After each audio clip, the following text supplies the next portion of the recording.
Hi, everyone. Just before we do the interview with David, a reminder that if you're watching this as IATEFL is beginning, then we will be live each day on social media, so on Facebook, LinkedIn, and YouTube from 3 o'clock in the afternoon UK time. And we'll be bringing you a live show for a couple of hours, which will let you see inside the conference, show you what's happening. It will bring you interviews with people that are speaking there. We'll meet the scholarship winners.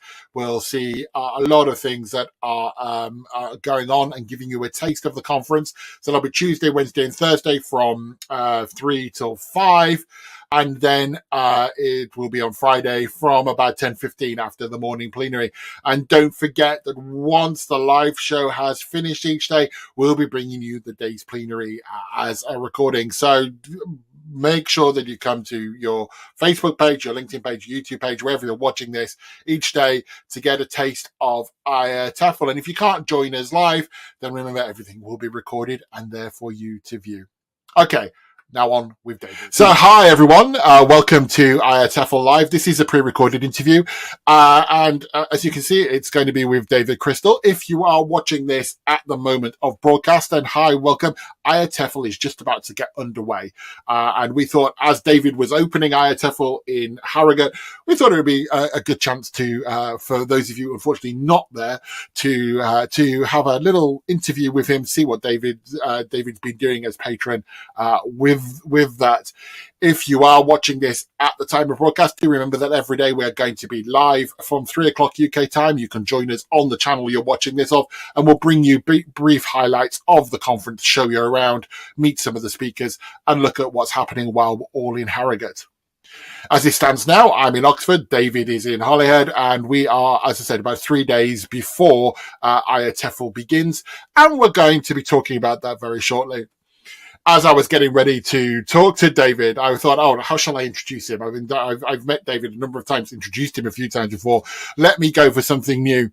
So, of course, I turned to what is Vogue at the moment. I turned to ChatGTP to get an introduction for David. And I asked ChatGTP, how would you introduce David Crystal to an audience? So it says, ladies and gentlemen, for those of you who might have trouble looking at the screen, ladies and gentlemen, it's my pleasure to introduce David Crystal, one of the world's foremost experts on the English language. David is a linguist, an academic, author, and broadcaster. It'd be interesting to see if you like that order. With a distinguished career spanning decades, he's published numerous books and articles on a wide range of linguistic topics and is perhaps best known for his work in the field of language and linguistics. And it goes on. It's quite a good one. And then it says, so without further ado, please join me in welcoming David Crystal. So hi, David. How are you? I thought it was just interesting to see what ChatGTP might know about you. This is a very good idea, Sean. Could I do my answers through the same system so that I can just now go back? Should we bring it up and just put them on there? It's actually quite sweet. I don't know how much you've used ChatGPT, but I've just added the voice to it because I use it as part of my work. And to see what its purpose is like in education. And it's really spooky because you can actually start having a conversation with it now because of that. But I noticed that what it didn't actually mention was that, of course, you are patron of IATEFL for a very short time now, but you're still patron of IATEFL. So I did then ask it, you haven't said he's the patron of IATEFL. Who is the patron of IATEFL? And unfortunately, it ignored you and said it was the Queen. So, well, there you are. That's somebody who could take her. Oh no, she's dead, isn't she? No, she can't. No, so it's wrong on so many levels. Yes, so, yeah. So you could always ask the king. Yeah, well, I think he's probably a bit busy planning a coronation or worrying about who's turning up at the coronation. Yeah, anyway, David, I've asked you here because obviously you are patron of IATEFL, and people might not know, but you are stepping down as a patron at Harrogate. And I thought, well, we've interviewed you lots of times about grammar, about everything else, but no, we haven't really done an interview about you being patron. So I thought it was a nice chance for us to have a little reflection, if I may, on your time as patron. Sure. Before we get there, are you looking forward to Harrogate? It must be a mixed emotion, I guess. Well, I suppose so. I like Harrogate as a venue. Been there, 3 or 4 times, I suppose, over the years. It's not nice and compact, and it's a comfortable venue. You know, and it's possible to meet people on a fairly easy basis. You know, some places are a little less friendly from that point of view. So yes, I agree. I'm looking forward to it. And I guess it will be your last time at an IATEFL conference, I presume. Well, in this formal capacity, I mean, who knows? Who knows? You might. They're doing other things over the years. But yes, being patron, I wasn't really expecting it to be quite such a long period of time, I have to say. Well, it's true, and if people don't realise, it is just about 30 years, depending on where you start. Because in fact, you were first. The title was honorary president, wasn't it? And that was to begin with. Yes, that's right. 1993, if I remember rightly. You were the honorary president, and then. So the president was called the chair, and the chair at the time was Catherine Walter, right. And then they rejigged it all to the chair became the president, and you became the patron. So if I don't know if you remember back then, it was you wrote an article on the IATEFL website in a couple of years ago in which you talk about being the patron, and you talk about Catherine asking you to be the patron. That's Catherine Walter, who was president at the time. And I was talking to Catherine, and she said she actually travelled to Holyhead to ask you to be the patron. So do you remember that? Do you remember doing that in this very room? Indeed. Right. Your reaction, I believe, was "Why me?" That's exactly right. That's exactly. And also you're on record as saying you're a linguist, not a teacher per se. That you don't practice the teaching of the teaching. So what convinced you to be the patron of IATEFL? Well, I suppose it was a way of institutionalizing something that I'd grown to be familiar with and indeed to love. I mean, my very first job in linguistics was up at the University of Bangor in 1963. And at the time, the Bangor department was developing its links with ELT via the British Council. And one of the first jobs I ever had was to look after the current intake of people from all over the world who are coming to do the diploma there in, I forget what it was, ELT type diploma of some sort. And so I found myself talking to people that I'd never talked to before from South America and all over the place, and giving them courses on different aspects of language and finding that they loved it, you see, and needed this. And it gave them a kind of foundation for the teaching work that they were doing. And so at that point, I realized that, you know, everybody wants to be useful, Sean, eh? And I thought, well, you know, this is one way in which this sometimes rather arcane subject of linguistics could be made really useful and relevant and so on. And at that point, I kind of fell in love with ELT. And it was then fostered immediately by the British Council then noting the department at Bangor, and then 2 years later, when we all moved to Reading and started the department there, the council was very keen to develop these links with ELT work around the world. And at that point, there was a separate ELT development at Reading. Ron White was in charge of that, and many of us went off on our travels. And, you know, I love traveling, or loved traveling once upon a time.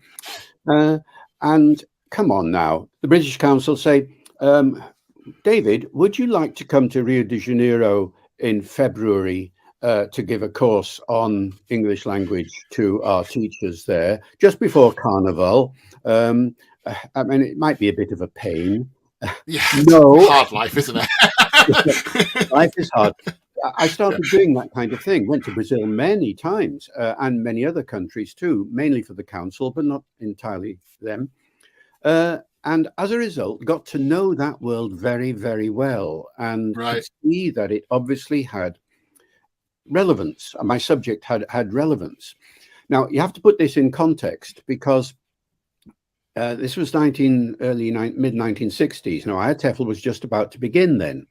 And if you people look at the history of IATEFL, the published history of the organization, it says in there at a certain point, that there was a certain suspicion about linguistics, mainly because of the way in which it had floundered in America, where TEFL, the Yeah. corresponding organization, had tried to link up with linguistics, but it was a Chomsky type of linguistics, very Right. abstract and not particularly immediately relevant to ELT situations. And so here was a situation where clearly linguistics or let me put it this way, a linguistic approach to language study and to English language study in particular was plainly felt to be very useful to an awful lot of teachers out there. And so when Catherine comes along and says, and makes me this offer I can't refuse, my thought was, well, after 20 years of doing this kind of thing sporadically here and there, Right. in an ad hoc kind of way, this would sort of formalize the relationship, institutionalize it, as I say. And so I was very happy to take it on because I thought it was only going to be for a short period. So you mentioned that kind of like IATEFL in its infancy, which I 1967, I think it was born, if I remember my history. And the book to which David refers to, A History of IATEFL, if people are interested in that, you can actually, if you Google it, you'll find there's a link to a PDF of it on the Teaching English website.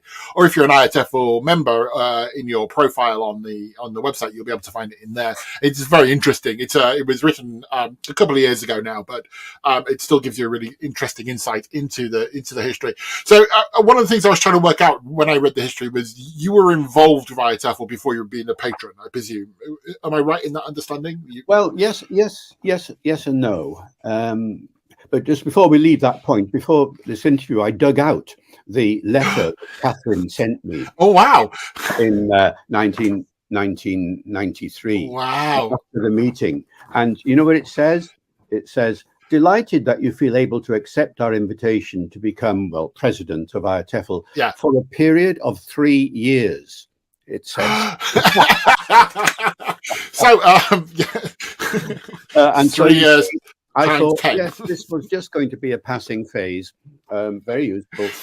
But the thing about IATEFL, you see, is that it sucks you in, as everybody knows who has taken the trouble to attend conferences and so on. The metaphor of the family is frequently used. It's used in that book that you mentioned, and there is a feeling of camaraderie that is there that is very, very enticing. Now, I hadn't any formal relationship to IATEFL before that point. Right. I knew them all. I knew everybody who was involved. I knew Bill Lee very well. I wrote articles for his journal. I knew all the prime movers because of the way in which, first of all, the Linguistics Association of Great Britain and then the British Association of Applied Linguistics both had this applied element as part of their makeup. So all the guys who were shakers and movers of the ELT world were also going to those. Well, I get the feeling there was kind of like, it's because it's a really interesting group when you look at all the people that from the early days, that have left a legacy in language teaching, but they all, to me, come across as more linguistic than what I would, I'm an ELT practitioner. I'm not a linguist in that sense. And, it seems to me from that early kernel of people that came out, you were all like this hotbed of linguists and practitioners from it. Absolutely. And many of them far more involved than I was, people like Peter Strevens, for example. And then there were people like George Perrin at SILT, the Centre for Information for Language Teaching, who were reaching out in a very positive way towards linguistics departments and so on. And what you have to remember at the time was that the Reading department was really, if not the first, because York was there and Edinburgh were there as well, but certainly one of the departments where this linguistics and applied linguistics element were seen as, bedfellows all the time. And so, yes, I got to know all these people and knew about IATEFL and applauded its development, but I didn't have anything formally to do with it until 1993. in 1993, and then your 3-year stint, as you said, turned into For 3 years, to yeah. a 30-year one. So, I mean, I was going to ask you, did you envisage that you'd be there 30 years later? But you've kind of answered that. Well, absolutely not. I mean, what is a patron, and how? I mean, the thing about patrons of an organization is that, theoretically, they ought not to stay there for too long. I mean, the job of a patron is to not just to be inward looking in relation to the organization, but to be a conduit for that organization to reach out to areas of expertise that the organization doesn't initially have or is limited in. And all right, so they're reaching out to me as a linguist. Fine. But there are other areas of expertise out there, like, in economics, in marketing, in the law, in all sorts of areas, psychology, sociology. And it's possible, teachers have to deal with all of these things. Yeah, And so absolutely. other patrons, I would have thought, should come along and help the organization develop in those directions. And that's what I hope will happen in the future. But possibly, I mean, I would say that. I mean, it does help that you've got, as the Guardian describes you, the foremost linguist in Britain, as your patron. People. You talked about IATEFL being a family, but there's a clear. The members of IATEFL love meeting you and love you as the patron. For sure, you only have to see that at the Meet the Patron events at that conference. So I think it's. The question is, why is that? And the answer. And the answer is because this is the face of the book. If you've written a lot of books, and the same point applies to all the guys who have done ELT courses, textbooks, and the like, Scott Thornbury and all of those fellas out there, and Catherine herself, of course, and others. The teachers have seen the books. They love to see the face behind the book. They love even more to have an opportunity to chat to the face behind the book. I'm the same. Absolutely. I love to meet authors of books that I've read. And so I think that's the point, that so long as you make yourself available, and this is a critical factor to do with any patron, there mustn't be shadowy figures in the background, never seen. They must be there at conferences and the like. Then I think that's the main reason why people feel warm when they encounter you at an occasion like the Harrogate conference. Fair enough. I take your point, but just going through what you say, that as long as you kind of throw yourself into the role, and I think that's what you did, didn't you? I mean, looking at.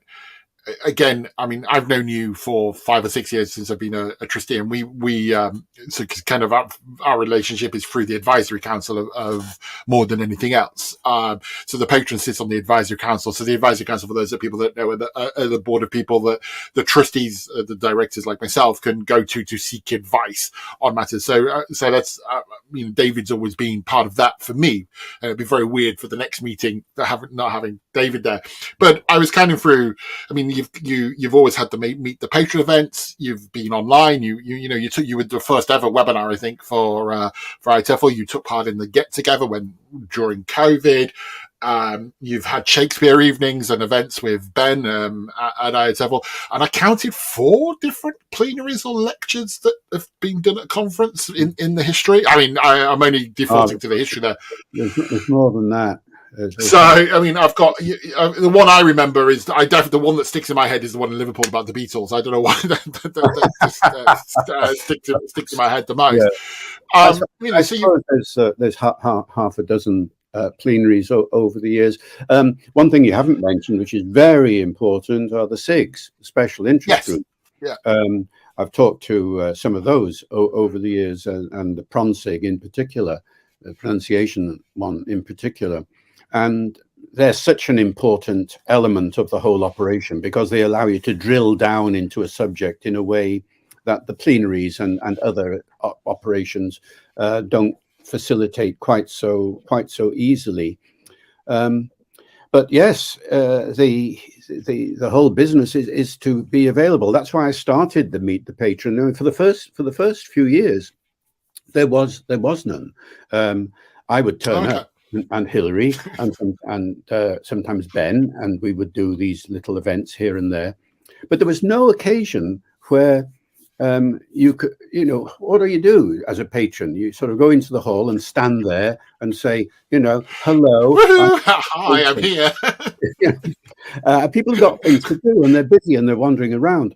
And not everybody knows who you are anyway. So I thought it'd be a good idea to formalize this and to have a point in time where anybody who wanted to can come along and to begin with, just take a photograph or something like that and say hello and just a little bit of chat. And then they said, "Have you got any books that we could sign? That you could sign?" And I thought, "No, we haven't." Just a couple. Yeah, but we didn't have them with us. You see. Oh, right. So then we started to lug boxes of books from the car park into the IATEFL committee place, which we will be doing next week once again.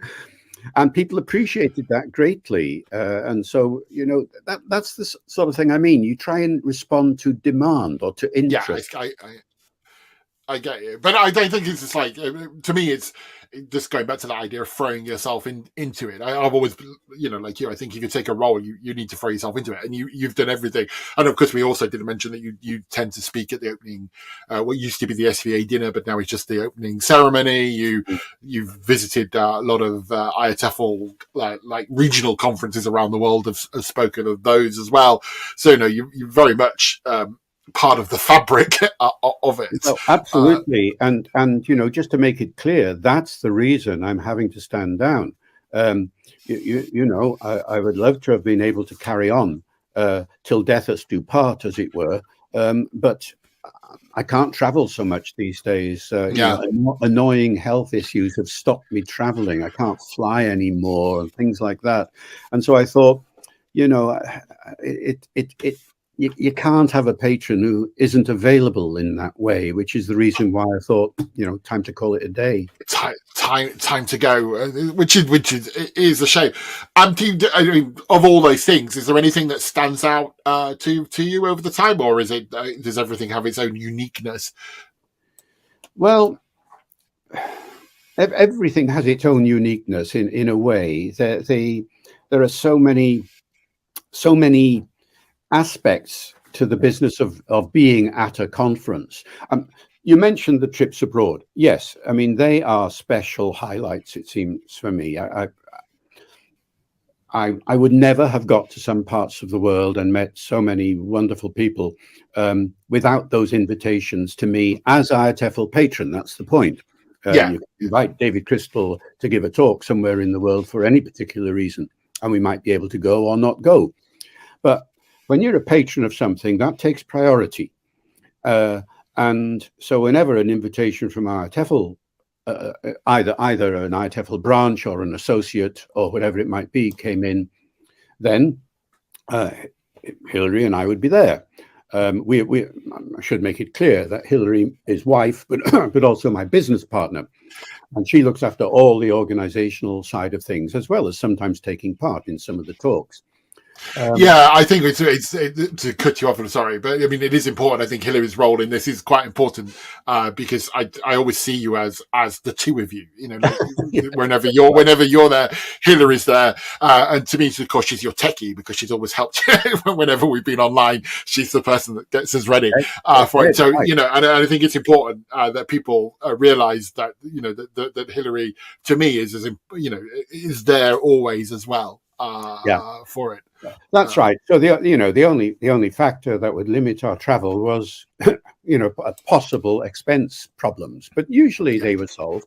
And so as a result, we did manage to get to many IATEFL groups around the world, and that I think is one of the best bits, without a doubt, Sean. Yeah, I think I think the travel, and for me, the other thing you've already mentioned is the idea of that family. That it's kind of, whenever we meet in a conference, it's the family getting back together for a year, and it's something that to me is always a favourite part of that. So thinking about kind of IATEFL itself, not necessarily as the role of patron, but IATEFL.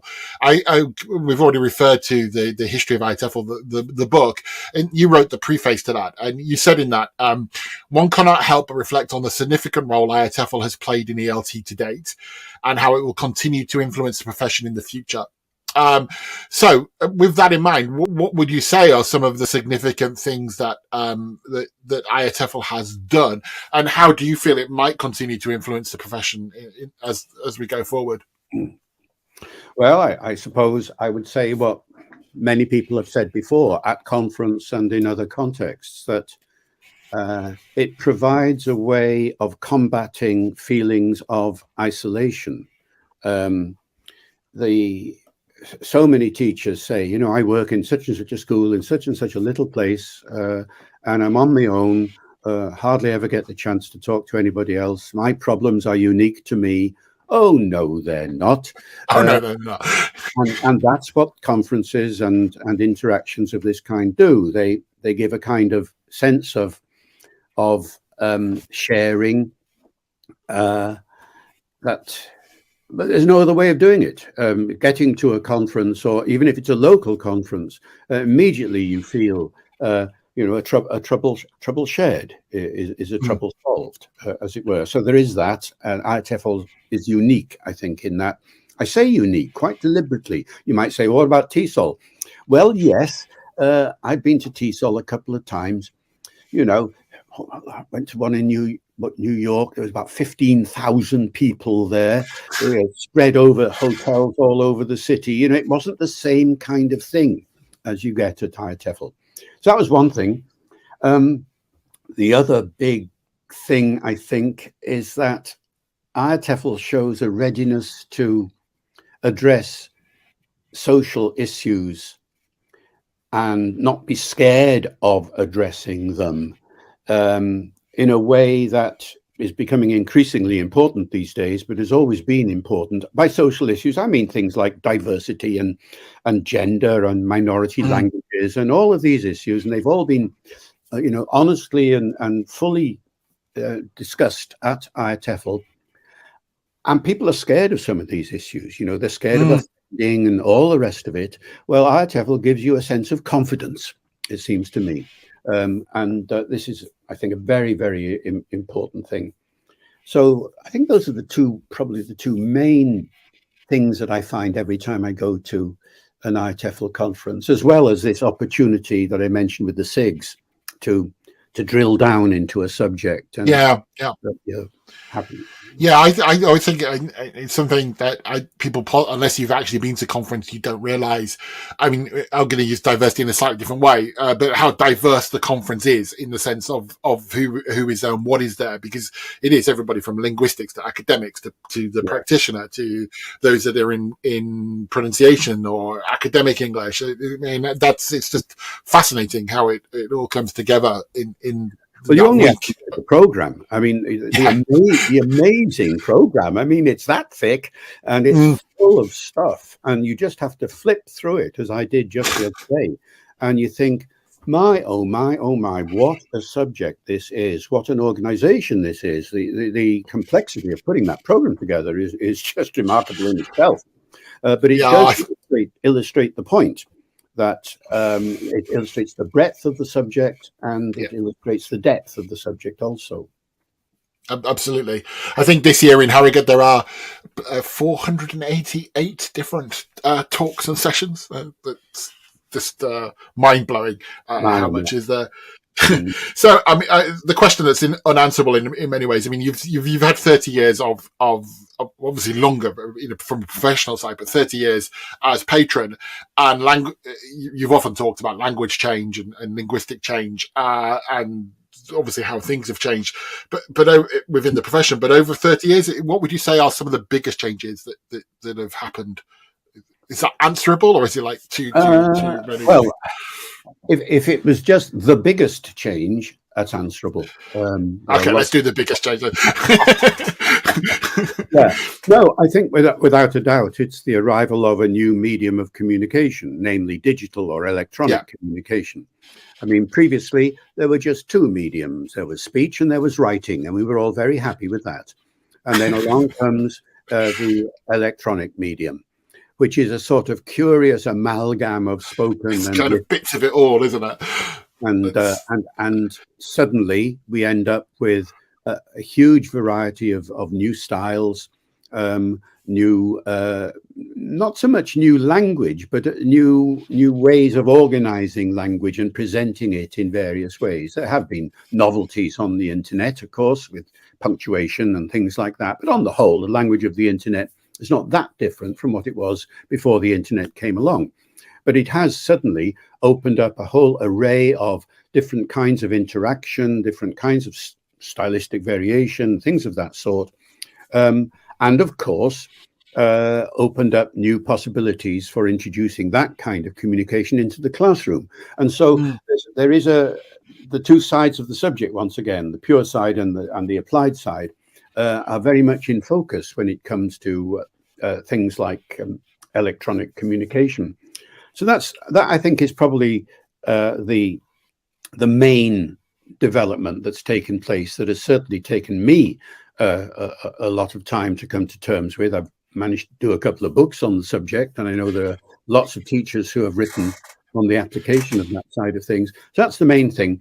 And if you press me to make a second point, I would say probably it was the greater awareness of the realities of global English, of English as a global language, the new Englishes around the world. Once upon a time, it was nice and straightforward. There was British English and there was American English, and we all knew where we were. And now there are all these different Englishes from all over the English-speaking world.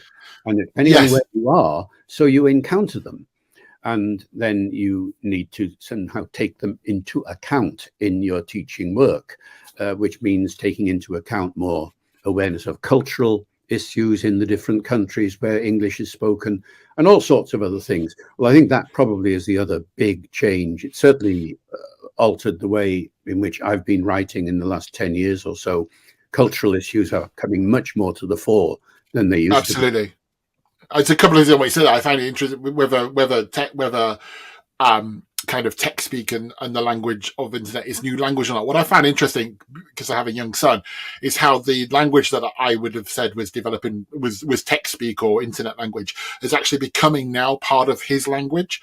So when he's actually talking, like I would make a Facebook update or something. And I find that's really interesting how it was like that way once, but now it's really washing back into common. Yes. So it'll be interesting where that goes. And also you're talking about the cultural aspects of language and the different Englishes we have, which is again, because we're getting to that point where it becomes the anniversary of David Gradell's talk actually on the future of Englishes and where it's going. I think there'll be a lot of focus on that over the next year to actually look at what his predictions were like in terms of where the English would change, because he talks about some of those cultural aspects of different languages. Of course, next week the British Council at Harrogate are going to launch their big Future of English project and the associated book, which I've had the opportunity to read, and it's very much a nod back to David Gradell's project of a decade or so ago, and taking it further and in new directions. And it's one of the most exciting books that's actually come out. It's going to be a must read when it actually becomes available soon. Right, so I'll put that on my reading list then. Thank you. Let me change that with a kind of flippant question, but there is purpose to it. And the question is, do you think IATEFL is still sexy? And the reason I asked that question is because when I was last involved with an interview with you, which was pre-COVID, I think it was Liverpool pre-COVID conference, you were doing an interview and you were talking about IATEFL being sexy. And if I remember rightly, it was to do with long vowels and short vowels. And you had gone around to colleagues or whatever and tested this word, and you came to the conclusion that the name, the IATEFL, the word rather than the association thing, was cute and sexy. So now let's be clear, because the word sex, I'm using the word sexy here. I first learnt it in this way in the BBC. When I did radio programs for the BBC, and one of the ways of talking was to say that program was very sexy. What they meant was not that it was about sex. Sex has nothing to do with it. It meant that attractive and appealing, Yeah. and is likely to bring in a good audience, you see. So that's how I was using the word. But yeah, I remember. I remember that. There is a branch of my subject, linguistics, called sound symbolism. That's it. I couldn't remember the phrase he used, and it's been bugging me for the last day when I was trying to remember what it was. Sound symbolism. Okay, Sound got symbolism. it. And what it does is it looks at the sounds of language, which theoretically don't have any meaning at all, but in actual fact they do, in the sense that some sounds are more appealing to others. And I used to use examples like you go to an outer planet and you see two groups of people coming towards you. One of them is friendly, the other one are alien and antagonistic. One group is called the Limonians, the other group is called the Gratacs, which is the friendly one. And everybody says, well, the Limonians, obviously, the Gratacs must be horrible just because their name sounds horrible. Of course, this may not be true, but that's what people do. Yeah. Now, when you take a word like IATEFL, there is a certain symbolic appeal about it. It's not just the vowels and the consonants. It's also the fact that it's a polysyllabic word, IATEFL. It means you can draw it out in some kind of, you can spend time on it and lengthen the consonants in it and so on. I mean, if your organization had been called, let's say, the Federation of English Language Teachers, Felt, or something like that. I mean, I belong to Felt. Well, there's nothing particularly beautiful about that at all. Whereas you can say, I belong to IATEFL, and it feels like a wave coming over you, don't you think? Oh, absolutely, yeah. No, I remember it stuck in my head. From that original interview, so it was kind of, I think our tagline is supporting and supporting teachers around the world, kind of thing, but supporting linking teachers around the world. But we should have sound symbolism as our tagline to get us going there. Yeah. Sorry, there was a kind of irreverent question, but I had to ask it. TESOL is not bad, but IATEFL is much better as a symbolic entity. Almost coming towards the end because I've been firing questions at you, but it's been really fascinating. I'm going to go back to the article that I mentioned at the beginning, the one that you wrote about when you said "Why me?" And in that article, you say you talk about being a patron, and then you posit the question, but how do you know you've been successful or not? So one has to ask you that question. Have you been successful? Do you feel success in your role as the patron? Which is a horrible question to be asked, isn't it? Because it's got a very egocentric answer. Yeah, it is really, and it's for other people to say in a sense. But there's a clear criterion of success at anything, and that is that if people keep asking you back, then clearly you've been successful in some sense. And I don't mean asking me back in the sense of being a patron, because although that is there at any given year, you might have said, David, that's enough. Let's have somebody else. No, you feel you have a role to play, and if people feel that role is relevant, they will keep asking you back. And the same point applies to things like plenary sessions and the like.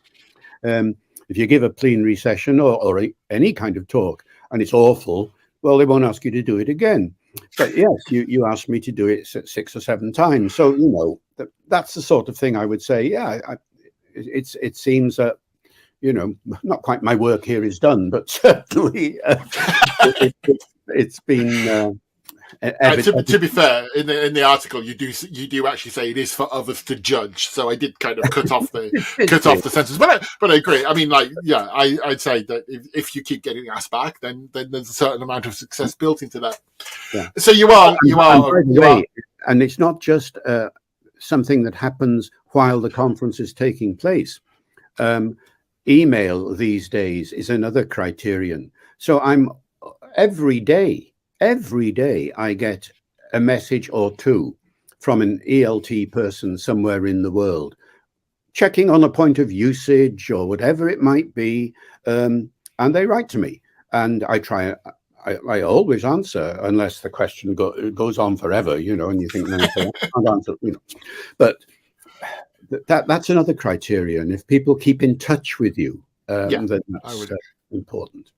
And I'm sure as we will, as Harrogate unfolds, I'm sure you'll find out from many people that your role as patron has been very successful from it.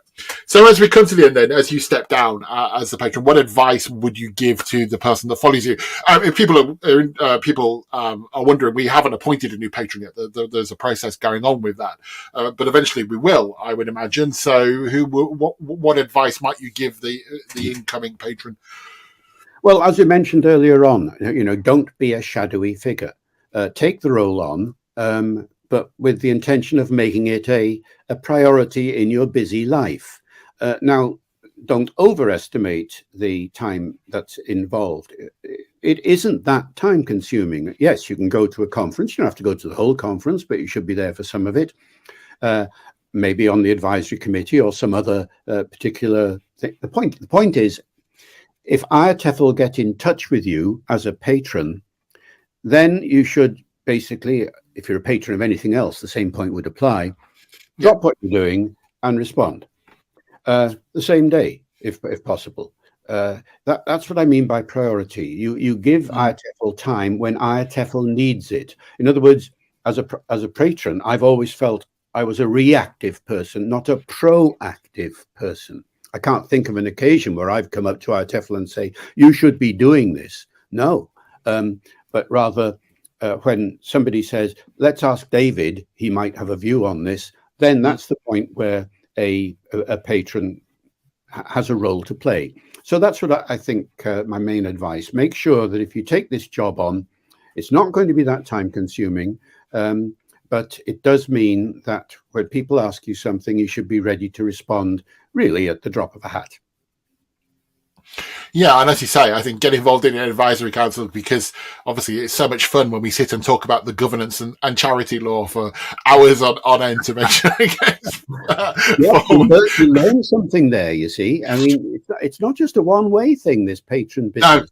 No. You learn. I have learned an awful lot from the teachers that I've been talking to. In all sorts of little ways to do with language, aspects of somebody says, I teach this in a certain way, and it immediately raises an issue that's of general interest in language study. And so there is always a two-way relationship here. And the same point applies to issues of governance and the like. I've learned a lot about governance from being involved in me too. I mean, I think when I became a trustee, I never realised how much I would now know about UK charity law and the way organisations. It's a fascinating divergence. I've been really interested in it. But you're right. I've always found that as when I've done about that idea of connecting with teachers, I've always found it fascinating when I've delivered a talk, when you deliver a talk and a teacher comes up to you, not necessarily about the content of the talk, but says, during the talk, you said this way. Why? And it's really interesting to start thinking about your language and contemplating it and making you almost reflect on your own language use with it. Okay. Final question, or almost final question. Do you have a parting wish for IATEFL? Is there a goodbye wish that you have? Parting is such sweet sorrow, says Julia. I thought you might go there. Yeah. Well, what I hope is, and I'm not quite sure whether IATEFL does this sort of thing or not, that there is no parting. Yes, parting in the sense of stepping down from a formal role. But when you used to do so much for the British Council, and then I was on the board and so on for a while there, and stepped down from that, they immediately said, would you like to be an honorary member of the British Council? There's a kind of old boys, old girls network in the British Council. And I said, yeah, delighted, because it keeps me in touch with all the people I knew around the world and all the rest of it. And just kept in touch with things. Is there a Friends of IATEFL? Is there a Friends of IATEFL? There you go. There, we'll watch this space. We'll have to see. So basically, we're not getting rid of you then. Yesterday's man and yesterday's woman. It's not just me. There are lots of other people. There are. a past president. I know the past presidents get together and stay together as a kind of network. So maybe that's the forward. But we haven't got any past patrons because we've only got you. So it'd be a very the past patrons club Oh, will be. wasn't Denny Gerard? Sorry, Yeah, I think there were some people earlier on, you know. Oh, really? Okay. I shall go back to my history. So once you're no longer patron, obviously your week in April becomes freer. What are your plans? I noticed this year actually, IATEFL kind of almost backs onto Shakespeare's birthday, isn't it? Because that'll be the weekend after IATEFL, if I'm right. So I imagine that's quite significant for you in Absolutely. that sense. So, I'm on the way back from IATEFL. I shall be passing Liverpool.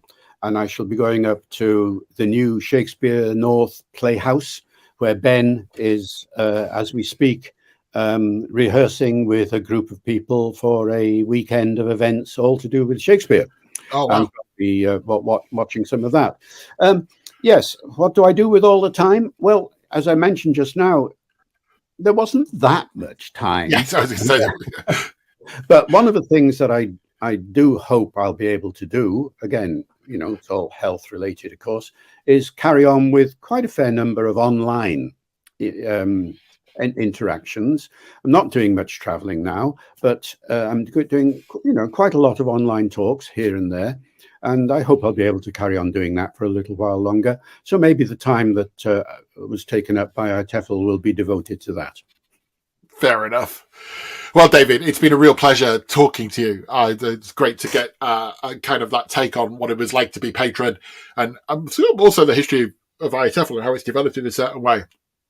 So thank you so much for your time. I won't say goodbye because I'll be seeing you next week in Harrogate, and we'll have our tears and our farewells over a cup of coffee in the exhibition when we're meeting the patron. But for now, David, thank you so much for your time. Real pleasure. And I'll see you in Harrogate. Yes. And those of you watching the live stream, I hope you enjoyed the talk. As I said, we recorded this just before IATEFL. We will be broadcasting every day from IATEFL if you've watched this ahead of the conference.